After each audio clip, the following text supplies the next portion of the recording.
ونصلي ونسلم على رسوله الكريم أما بعد فأعوذ بالله من الشيطان الرجيم بسم الله الرحمن الرحيم نساؤكم حرث لكم فأتوا حرثكم أنّا شئتم وقدموا لأنفسكم واتقوا الله واعلموا أنكم ملاقوه وبشر المؤمنين صدق الله العظيم إن الله وملائكته يصلون على النبي يا أيها الذين آمنوا صلوا عليه وسلموا تسليما اللهم صل على سيدنا ومولانا محمد طب القلوب ودوائها وعافية الأبدان وشفائها ونور الأبصار وضيائها وعلى آلہ وصحبہ وبارک وسلم۔ اللہ جل جلالہ کی حمد و ثنا سرکار فخر کائنات خاتم النبیین صلی اللہ تعالیٰ علیہ وسلم کی بارگاہ میں درود و سلام کا نذرانہ پیش کرنے کے بعد، جیسا کہ تو آپ تمام احباب جانتے ہیں، ہر اتوار بعد نماز ظہر درس قرآن کی اس مقدس بابرکت محفل کا سلسلہ جاری ہے۔ اللہ رب العزت ہم سب کو اس محفل پہ آنے پر استقامت نصیب فرمائے اور قرآن مجید کے نور سے ہم سب کے قلب کو منور فرمائے۔ سورۃ البقرہ دوسرا پارہ آیت نمبر 223، اللہ رب العزت ارشاد فرماتا ہے نساؤکم حرث لکم، تمہاری عورتیں تمہارے لیے کھیتیاں ہیں، فأتوا حرثکم انا شئتم، پس آؤ تم اپنی کھیتیوں میں جہاں سے تم چاہو، وقدموا لانفسکم، اور اپنے لیے بھلے کا کام کرو، واتقوا اللہ، اللہ سے ڈرو، واعلموا انکم ملاقوہ، جان لو بے شک تم اس سے ملنے والے ہو، تمہیں اس سے ملنا ہے، وبشر المؤمنین، اور خوشخبری سنا دیجئے ایمان والوں کو کہ یہ ساری باتیں، ساری گفتگو فقط اور فقط ایمان والوں کے لیے ہے، جن کی شان بہت اعلیٰ ہے، جنہیں اللہ نے ایمان کے نور سے منور فرمایا ہے۔ اس سے پہلے نکاح اور صحبت پر مسلمانوں کے لیے کچھ پابندیاں تھیں، تو کچھ اس قسم کے لوگ تھے کہ انہوں نے خود ساختہ باتیں گڑنا شروع کر دی کہ یہ بھی پابندی ہے، وہ بھی پابندی ہے، ایسا بھی ہے، ویسا بھی ہے۔ اب کفار کی طرف سے بلا وجہ جو پابندیاں تھیں ان کو دور کرنے کے لیے یہ آیت مبارکہ نازل ہوئی۔ فرمائی بلا وجہ جن چیزوں کو تم نے حرام کیا نا وہ حرام نہیں ہے، حرام تو وہ ہے جسے شریعت حرام کرے، جسے اللہ اور اس کا رسول حرام کرے۔ یہ تم نے اپنی طرف سے جن باتوں کا ارتکاب کیا مناسب نہیں۔ فرمایا نساؤکم حرث لکم، تمہاری عورتیں تمہارے لیے کھیتیاں ہیں، ساتھ میں حکم الہی کے مطابق صحبت کرو۔ اب عورت کو کھیتی فرمایا تو یہ کئی وجوہ سے جو ہے حکمت بری بات ہے، کئی اعتبار سے۔ عورت کو کھیتی کیوں فرمایا؟ نساؤکم حرث لکم، جیسے قرآن مجید میں ایک جگہ پر فرمایا ہن لباس لکم وانتم لباس لہن، عورتیں تمہارا لباس ہے، تم ان کا لباس ہو، لباس فرمایا، یہاں کھیتی فرمایا۔ بڑی حکمت بڑی گفتگو ہے یہ باتیں کہ میرا رب کیا فرما رہا ہے۔ لباس تو اس لیے فرمایا تھا کہ عورت تمہارے لباس ہے، تم ان کا لباس، جس طریقے سے لباس کی بندہ حفاظت کرتا ہے اسی طرح عورت کی حفاظت کرو۔ جس طریقے سے انسان کا لباس وہ چاہتا ہے ستھرا ہو، تو فرمایا اس طرح تمہاری عورت بھی عقائد دیگر شرعی معاملات میں ستھری ہونی چاہیے، پاکیزہ ہونی چاہیے۔ فرمایا جس طریقے سے لباس تمہاری سطر کی حفاظت کرتا ہے، اسی وجہ سے بھی آئینی تمہاری عورت بھی ایسی ہو کہ جس کی وجہ تمہاری سطر کی حفاظت ہو سکے، تمہاری نظریں غیر عورتوں کی طرف نہ جا سکیں۔ اسی طریقے سے فرمایا جس طریقے سے لباس ہے کہ وہ تمہیں محفوظ کرتا ہے اور تم اس لباس کے بارے میں یہ جانتے ہو کہ یہ ہے تو میری سطر محفوظ ہے، فرمایا بھی آئی نہیں، اسی طریقے سے تمہاری عورت ہے۔ تو کئی وجوہ سے دیکھا جائے لباس فرمانے کی حکمت سمجھ آتی ہے، اور انسان کبھی اپنے لباس کو برا نہیں کہتا کیونکہ اس نے وہ زیب تن کیا ہوا ہے، پہنا ہوا ہے۔ تو فرمایا اسی طریقے سے اپنی عورتوں کی برائی نہ کرو کیونکہ اللہ نے اسے تمہارے لباس بنایا ہے۔ جو بندہ اپنے لباس کی برائی کرے گا در حقیقت وہ اپنی ہی برائی کر رہا ہے۔ تو اسی طریقے سے عورت ہے کہ تم اگر عورت کی برائی کر رہے ہو تو تم اس کی نہیں کر رہے بلکہ وہ تمہاری اگر زوجہ ہے تو تم اپنی ہی برائی کر رہے ہو۔ تو کئی وجوہ سے دیکھا جائے حکمت ہے اس میں، ہن لباس لکم وانتم لباس لہن، یہاں فرمایا کھیتی ہے۔ اب اگر دیکھی جائے یہ بات کھیتی کے اشارہ کر دیا کہ ہر شخص جو کاشتکار ہوتا ہے یا جو کسان ہوتا ہے اس کی کیا چاہت ہوتی ہے کہ اپنی کھیتی کی طرف دیکھے، اس کو پروان چڑھائے، اس میں ترقی کی راہ تلاش کرے۔ فرمایا اسی طریقے سے تمہاری عورت تمہارے لیے کھیتی ہے کہ تم اپنی عورتوں کی طرف نظر کرو جن سے تمہارا نکاح ہوا ہے، نہ کہ تم غیروں کی عورتوں کی طرف نظر کرو۔ اور حرث اور زرع دونوں ہی کھیتی کی صورت میں استعمال ہوتے ہیں لفظ، لیکن فرق ہے۔ حرث کا معنی، کیونکہ قرآن مجید میں میرے رب نے فرمایا حرث تمہارا کام ہے، زرع ہمارا کام ہے۔ حالانکہ حرث معنی بھی کھیتی، اگر یوں دیکھا جائے لفظی معنی کے اعتبار سے زرع معنی بھی کھیتی، لیکن فرق ہے۔ حرث کہتے ہیں زمین کی تیاری کرنا اور بیج ڈالنا، یہ تو بندوں کا کام ہے۔ اس لیے میرے رب نے جب حرث کی بات کی فرمایا یہ تمہارا کام، اور زرع کیا شے ہے کہ بیج کی حفاظت کرنا اور زمین کو گانا، فرمایا یہ تو ہمارا کام ہے۔ یہ بیج کی حفاظت کسان کہاں کرے گا؟ اس کو کیا پتہ بیج اندر گیا اندر کس پوزیشن پر ہے، وہ تو میرا رب اس کی حفاظت فرما رہا ہے۔ تو فرمایا حرث اور زرع میں اس اعتبار سے فرق بھی ہے۔ اب اگر دیکھا جائے کہ عورت کو کھیت کہنے میں اور بھی حکمتیں ہیں، جیسے کہ عورت کھیت ہے، اب جو کھیت ہوتا ہے اس کے لیے بیج ہوتا ہے، فرمایا نطفہ بیج ہے۔ اب جب بیج ڈالا جاتا ہے تو پیداوار بھی ہوتی ہے، فرمایا اولاد اس کی پیداوار ہے۔ تو فرمایا اسی ترتیب سے، اور شوہر اس کے لیے کیا بنے گا؟ فرمایا وہ کسان ہے۔ کسان جو ہے بیج ڈالتا ہے، اس زمین میں ڈالتا ہے، بھی پیداوار کی امید لگاتا ہے۔ فرمایا بیائی اسی طریقے سے نکاح کی صورت میں اچھی اولاد کا انسان کو طلبگار ہونا چاہیے۔ فرمایا بیائی اسی طریقے سے، اس اشارے کی بنیاد پہ میرے رب فرما رہا ہے کہ عورت بھی تمہارے لیے کھیتی ہیں۔ جس طریقے زمین سے پیداوار کی تمہیں اچھی امید ہوتی ہے، اسی طریقے سے اچھی اولاد کی امید رکھنی چاہیے۔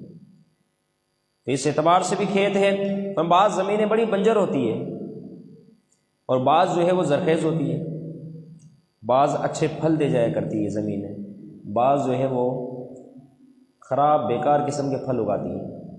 فرمایا بیائی عورت کا بھی اسی طرح معاملہ ہے، اس لیے اس کو کھیت فرمایا کہ بعض عورتیں ایسی ہوتی ہے جو بے شمار جو ہے وہ ان کے ذریعے سے اولاد کا حصول ممکن ہوتا ہے، اور وہ بعض ایسی ہوتی ہے جو کم اولاد دیتی ہے، بعض الیاذ باللہ ثم الیاذ باللہ بانجھ ہوتی ہے، اولاد دیتی ہی نہیں ہے، ان سے اولاد ہی پیدا نہیں ہوتی۔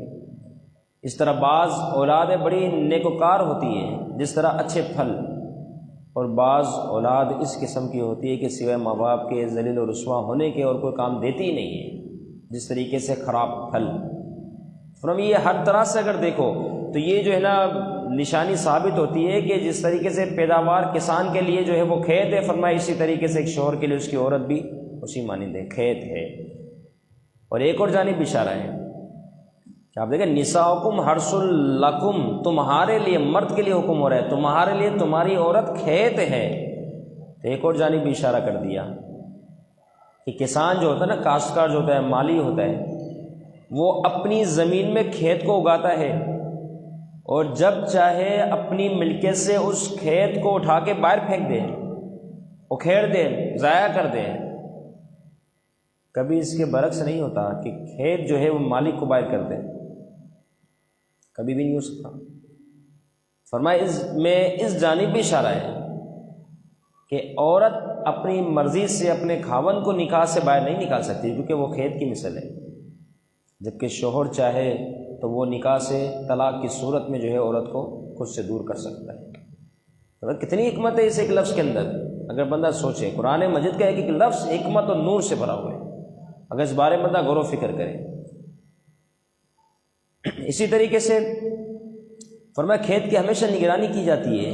ہم نے کھیت کے اشارہ کر دیا، فرمایا تم اپنی عورتوں کو بھی اس طرح خوب کڑی نگرانی کرو، محبت بھری نگرانی بھی کرو، اس کا آنا جانا اٹھنا بیٹھنا فی زمانہ بہت ضروری ہے، کیونکہ ہماری عورتوں میں اکثر تعداد ایسی ہے جو دین سے دور ہے، جنہیں غسل کے احکام تک کا صحیح علم نہیں، جنہیں اپنی مسئلے مسائل کے بارے میں سے خبر نہیں۔ تو فرمائیں یہ سارے معاملات لازمی ہے اس سے کہیں برائی کی طرف نہ لے جائے۔ اور آپ یہ دیکھیں فی زمانہ موبائل کی صورت میں چھوٹا شیطان ہر کسی کے پاس ہے، یہ برائی کا گھر ہے۔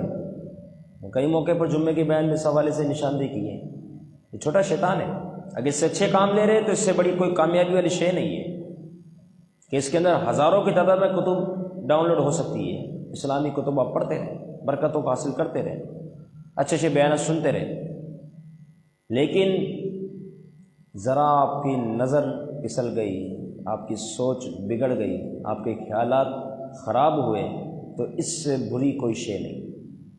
چند منٹوں کے اندر، چند گھنٹوں کے اندر آپ کا وقت ضائع کرنے کے ساتھ ساتھ آپ کو کبیرہ گناہ کا وہ مستحق بنا دے گی۔ اس اعتبار سے چھوٹا شیطان بھی ہے۔ تو فرمایا کھیت کی جس طرح نگرانی کی جاتی ہے، اب عورتوں کے پاس علم کی کمی، بہت ساری عورتیں ایسی ہیں، تو اس کی شوہر کی ذمہ داری ہے اس کو مسئلے مسائل بتائیں، کیونکہ وہ تو خود امام سے رابطہ نہیں کرے گی۔ دوسری بات کہ اس کی نگرانی کی جائے تاکہ معاشرہ درستگی کی طرف جائے، خرافات سے بچے، اور گھر کا ماحول جب بہتر ہو تو یقیناً اولادیں بہتر ہوتی ہے، ماحول صحیح ہونے کے ساتھ ساتھ آپ کی نسلیں بھی درست کی طرف جائے گی۔ تو یہ ساری چیزیں بہت ضروری، تو یہ ساری کھیت ہونے کے اعتبار سے ہیں۔ فَمَا حَرْثٌ لَكُمْ فَأْتُوا حَرْثَكُمْ أَنَّىٰ شِئْتُمْ، اپنے کھیت میں آؤ جس طرح تم چاہو، جو شریعت نے حکم دیا اس کہتے ہیں تو ان کے قریب آؤ جس طریقے سے حکم ہے۔ وَقَدِّمُوا لِأَنفُسِكُمْ، اور انہیں جو ہے اپنے آپ کو بھلائیوں میں مقدم رکھو، یعنی بھلا کرو اپنے آپ کا بھلائی کی طرف آؤ۔ صحبت کا جب معاملہ ہو اس کے بارے میں حدیث مبارکہ میں بسم اللہ شریف پڑھ کے وہ کام کرو، کہ بسم اللہ شریف پڑھ کے کرنا سنت مبارکہ۔ دوسری بات کہ جو بسم اللہ شریف پڑھنے کے بغیر یہ معاملہ ہو تو شیطان اس بچے کے ساتھ شامل ہو جاتا ہے، اس وجہ سے بچہ بے حیا ہو جاتا ہے۔ تو پھر اپنے آپ کے لیے بھلائی کے کام کرو، کیونکہ اولاد، نیک اولاد کی اپنی شان ہے، اور نیک اولاد یقیناً جو ہے وہ باعث برکت بھی ہے۔ تو اس شہوت کو پورا کرنے کے لیے، صحبت کرنے کے لیے اپنی شہوت کو، اپنی چاہت کو، یہ نہ ہو کہ بس چاہت ہی چاہت ہے بس، فرمایا دل کو سکون حاصل ہو اس کے لیے صحیح، اس نیت سے، خاص طور پہ سب سے بڑی نیت یہ ہو کہ اولاد کا حصول، نیک اولاد کا حصول، اس عمل سے سب سے بڑی نیت یہی ہو تو فائدہ ہے، کامیابی ہے۔ کیونکہ حدیث مبارکہ میں ہے جب بندہ انتقال کرتا ہے تو اس کے اعمال کا سلسلہ رک جاتا ہے۔ الیہ یصعد الکلم الطیب والعمل الصالح یرفع، کہ وہ جو آسمان کی طرف اس کے اعمال بلند ہوتے تھے اب روک دیے گئے کیونکہ بندہ انتقال کر گیا۔ لیکن محبوب علیہ الصلوۃ والسلام نے فرمایا تین چیزیں ایسی ہے کہ اگرچہ یہ بندہ رخصت ہو جائے لیکن اس کے نیکیوں کا میٹر جو ہے وہ چلتا رہے گا، بے عینی ہی اسے ثواب پہنچتا رہے گا۔ اب فرمایا وہ تین چیزیں کیا ہے؟ نمبر ایک صدقہ جاریہ، جیسے مسجد کی تعمیرات میں حصہ لینا، کنویں کا اہتمام کرنا، دیگر فلاحی اچھے اچھے کام کرنا۔ تو فرمایا یہ ایسا ہے کہ بندہ اگرچہ دنیا سے رخصت ہو جائے پیچھے یہ کام چلتا رہے گا، بندے کو نیکیاں ملتی رہے گی۔ یعنی بندہ بعد میں جا رہا ہے لیکن اپنا انتظام پہلے ہی کر کے رکھا ہوا ہے، کوئی دعا کرے یا نہ کرے ہر حال میں وہ عمل جو اس نے کر لیا اس کا ثواب بھی عینی اسے ملتا رہے گا۔ تو نمبر ایک۔ نمبر دو علم نافع ہے، دینی شاگرد، اسی طریقے سے دینی کتب کسی کو دینا پڑھنے کے لیے۔ تو یہ فلاحی جو اس اعتبار سے کام ہے جسے علم کی بڑھانے کی جو چاہت لوگوں میں پیدا ہوتی ہے، اور کسی کو علم کے حوالے سے کتابیں دینا، دیگر سارے معاملات، تو جب تک وہ دینی شاگرد روح زمین پر موجود رہیں گے وہ آگے کسی اور کو پڑھاتے رہیں گے، وہ آگے کسی اور کو، اس طرح سلسلہ چلتا رہے گا، ان کتب سے لوگ فائدہ اٹھاتے رہیں گے۔ فرمایا مرنے والا شخص اگر یہ اہتمام کر کے گیا ہے تو قبر میں بھی اس کا اجر اس کو بیعینی ہی ملتا رہے گا، کتنی برکتیں نصیب ہوئی نیک شاگرد ہونے کے سو، دینی شاگرد، دنیاوی نہیں، دینی شاگرد۔ اور نمبر 3 اور آخری بات فرمایا کہ نیک اولاد، اب نیک اولاد جب تک روح زمین پر موجود ہے اپنے ماں باپ کے لیے ایصال ثواب کا اہتمام کرتی رہے گی اور کچھ پڑھتی رہے گی۔ اگر ایصال ثواب نہ بھی کرے تو یہ جو پڑھے گی اللہ رب العزت بھی آئی نہیں اس کی پڑھائی کے عوض ان کے ماں باپ کو ثواب پہنچتا آتا رہے گا، یہ اس کا فائدہ۔ اب نیک اولاد بھی تو شرط ہے نا، اب نیک اولاد کے اشارہ کر دیا، ماں باپ جس طریقے سے ماں کی توجہ اسکول کی طرف، باپ کی توجہ کام کی طرف، دین کہاں گیا؟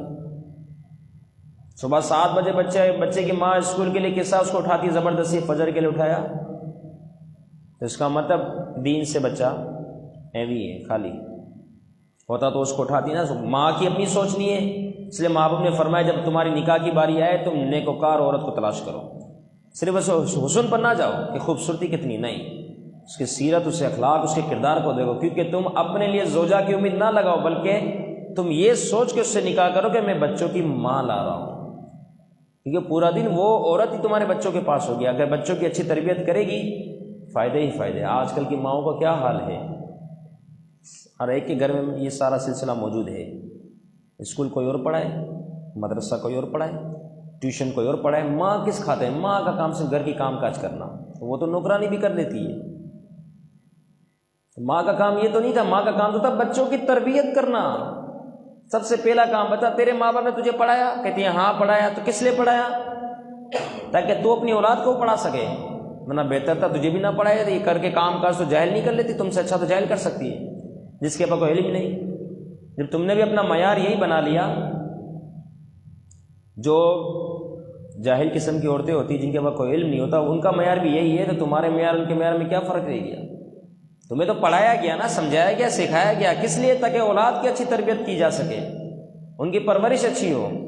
تم نے اپنا کام ہی چھوڑ دیا، تم کا میرے پاس ٹائم ہی نہیں ہے، تو اسکول کوئی پڑھا رہا ہے، ٹیوشن کوئی پڑھا رہا ہے، مدرسہ کوئی پڑھا رہا ہے، تو پھر ٹھیک ہے، بعد میں آنے والی کوئی عورت آئے گی وہ اس کو لے کے بھی چلی جائے گی، کیونکہ تم نے اس کو کوئی تربیت ہی نہیں دی، تم نے اس کو سکھایا ہی نہیں۔ اور ماں کے پاس فرصت ہی نہیں، کام کاج سے فارغ ہونا ہے تو کچھ دیر لے کے موبائل بیٹھ جانا ہے، کچھ دیر سے مرا 2-3 گھنٹے اس میں گزر گئے آسانی سے۔ شوہر بولے تو ناراضگی، یہ کیوں؟ ابھی تو فارغ ہوئی ہوں، ابھی فارغ ہوئی ہوں، یہ کام تو بچوں، یہ وقت تو بچوں پہ دینے کا ہے، بچہ حفظ کر رہا ہے، ماں کو سننے کا ٹائم ہی نہیں ہے، سارا استاد کو کرے سب کچھ۔ تو بچے کے دل میں ماں کے لیے جو محبت تھی وہ کہاں گئی؟ اب باپ کا کام تو نہیں نا، باپ تو صبح جا رہا رات کو آ رہا ہے، باپ کی کیا ذمہ داری تھی؟ رات کو آ کے معلوم کرے بچے نے، روز ڈیلی 5 منٹ کا سبق ہے، صرف 5 منٹ، یہ کہیں بھی گزر جاتے ہیں کہ رات کو آئے اس پوچھ رہے بیٹا اسکول میں کیا سبق دیا ہے، لے آؤ دیکھ میرے پاس۔ پڑھانا نہیں آپ کو پوچھنا ہے، باپ کا کام پوچھنا ہے، ماں کا کام تھا پڑھانا، پوچھنا ہے، پوچھنے میں کتنی دیر لگے گی کہ کیا کیا پڑھا، مدرسہ کیا، اچھا کیا سبق سنا ہے، قرآن شریف لے کر آؤ۔ اتوار کے دن کچھ 2-4 سبق بھی سن لیے، اگر رات کو باپ جلدی فارغ ہوتا ہے تو سبق 2-4 حفظ کا تو کم از کم قرآن مجید کے سبق سن لیے، بچے پر اس کا بڑا اثر پڑتا ہے۔ اب یہ نہیں وقت گزر گیا اس کے بعد آپ بچے کی تربیت شروع کریں، وقت گزرنے سے مراد 15-16 سال کا بچہ ہو گیا، اب باپ یہ سارے معاملات کر رہے ہیں، اب تو بچوں کو عجیب سا لگے گا نا، اسٹارٹ سے جو ماحول ہوتا ہے اسی کو اپنانا ہوتا ہے۔ بچہ پیدا ہوا، اولاد ہوئی، اب آپ کو سوچیں کہ اس بارے میں آپ کو کیا کیا کرنا ہے، کیونکہ یہ بہت بڑی نعمت ہے، رحمت ہے، اس کو آپ کس سمت کی طرف لا رہے ہیں یہ سارا دیکھا جائے گا، آپ کے لیے اجر و ثواب کا باعث بنے گی، ورنہ پھر آپ کے لیے سزا کا باعث بنے گی کہ آپ اس کو دیکھتے رہیں گے، آنسو بہاتے رہیں گے، روتے رہیں گے، میرا بچہ ایسا، میرا بچہ ایسا، ایسا نہیں، اس کو آپ نے ویسا خود بنایا، نہ آپ اس کو ایسا بناتے نہ یہ ایسا ہوتا۔ لیکن آج کل کے والدین کو تمیز ہی نہیں، عجیب ہو کر باپ بولے میں صرف کام کروں، ماں بولے میں گھر کے کام کروں، اولاد کہاں گئی بیچاری؟ مسلمان کی اولاد ہے، اس کی تربیت ضروری ہے، اسکول اگرچہ نہ جائے لیکن صبح فجر کی نماز پڑھے، یہ ضروری ہے۔ فرمایا نیک صالح اولاد جو ہوگی وہ ماں باپ کے لیے باعث برکت ہوگی، اور نیک اولاد کے لیے مدرسہ بھی ضروری ہے، روز کی پابندی بھی ضروری ہے، استاد کا ادب ان کے دل میں اتنا اتارا جائے کہ باپ اگرچہ باپ ہے لیکن میں سے زیادہ مقام و مرتبہ تیرے استاد کا ہے، اس کا ہر حال میں ادب کر۔ جب باپ اس طریقے سے بچوں کو سکھائے گا تو پھر استاد جب کہے گا تیرے ماں باپ تیرے لیے سب سے زیادہ عزت کے لائق ہے، بچہ ماں باپ کا بھی ادب و احترام کرنے والا بن جائے گا۔ تعلیم کا بڑا فقدان ہے ہمارے معاشرے میں، اب سنیں اس بارے میں، عیسیٰ علیہ السلام ایک جگہ سے گزرے، اب مدرسے کی کیا اہمیت ہے اس بات کو سمجھیں۔ عیسیٰ علیہ السلام کی جگہ سے گزر رہے تھے، دیکھا اچانک سے قبر پہ نظر پڑی، اللہ نے آپ کو کشف کا علم عطا فرمایا، نظر پڑنے کے ساتھ دیکھتے اس قبر میں عذاب ہو رہا ہے، اب افسردہ ہو گئے، اتنا سخت عذاب، اتنا سخت۔ اس کے بعد آپ آگے تشریف لے گئے، کچھ دنوں کے بعد دوبارہ اس قبر کے قریب سے گزر ہوا، دیکھتے حیران رہ گئے کہ جنت کی اعلیٰ نعمتیں اس موتا کو، اس مردے کو اللہ نے عطا فرما دی ہے، رحمت والے فرشتے موجود ہیں۔ نماز پڑھی، دعا کی، اللہ یہ کیا معاملہ ہوا، کچھ دنوں پہلے یہ، آج یہ سمجھ نہ آیا یہ کیا ہوا۔ اللہ رب العزت کی طرف سے وحی کا نزول ہوا، اے عیسیٰ علیہ السلام، جب اس شخص کا انتقال ہوا، اس نے اپنی بیوی کو حاملہ چھوڑا تھا، اس کے بعد اس کے یہاں بیٹے کی ولادت ہوئی، اس کے بعد بچہ جب کچھ سمجھدار ہوا تو اس کی ماں نے اسے مدرسے بھیجا، مکتب بھیجا، اور وہاں پر جا کر اس بچے نے، جو استاد نے اس کو پڑھایا، تو بچے نے پڑھا بسم اللہ الرحمن الرحیم، میری رحمت جوش میں آئی کہ یہ بچہ مجھے رحمان اور رحیم کہہ کے پکار رہا ہے کہ بہت زیادہ مہربان، بہت زیادہ رحم کرنے والا، اور اس کے باپ کو میں زمین کے اندر قبر میں عذاب دے رہا ہوں۔ مجھے حیا آئی کہ جس کا بچہ زمین کے اوپر مجھے رحمان رحیم کہے، میں اس کے باپ کو قبر کے اندر، زمین کے اندر عذاب دوں، لہذا میری رحمت جوش میں ہے، میں نے اس کی ساری خطاؤں کو اس کے بچے کے اس پڑھنے کی وجہ سے معاف فرما دیا۔ دیکھے تو صحیح، سوچے تو صحیح بارے میں کتنی شان اعلیٰ ہے نیک وکار اولاد کی۔ یہی اولاد اگر اچھے 1 لاکھ 2 لاکھ 4 لاکھ کما رہی ہو تو کیا بچے کو، باپ کو فائدہ پہنچنا ہے اس حوالے سے؟ نہیں، آج ہماری توجہ صرف دنیا داری کے اوپر لگ گئی، جس کی وجہ سے معاملات اس قسم کے۔ بہرحال اللہ تعالیٰ ہمیں اپنی اولاد کی صحیح تربیت کرنے کی توفیق عطا فرمائے، اور ان تمام باتوں کو یاد رکھنے، بالخصوص عمل کروانے کی ہمیں توفیق عطا فرمائے۔ اور چونکہ اب وقت کے دامن میں مزید گنجائش نہیں، آگے بھی ملاقات کے حوالے سے، جو رب سے ملاقات کی امید رکھتے ہیں، اس حوالے سے گفتگو ہے، انشاءاللہ اس کو آئندہ درس قرآن میں بیان کریں گے۔ اللہ رب العزت درس قرآن اپنی بارگاہ میں قبول فرمائے، غلطی کوتاہی کمی معاف فرمائے، جن آپ نے شرکت کی مرسب کی حاضری قبول فرمائے۔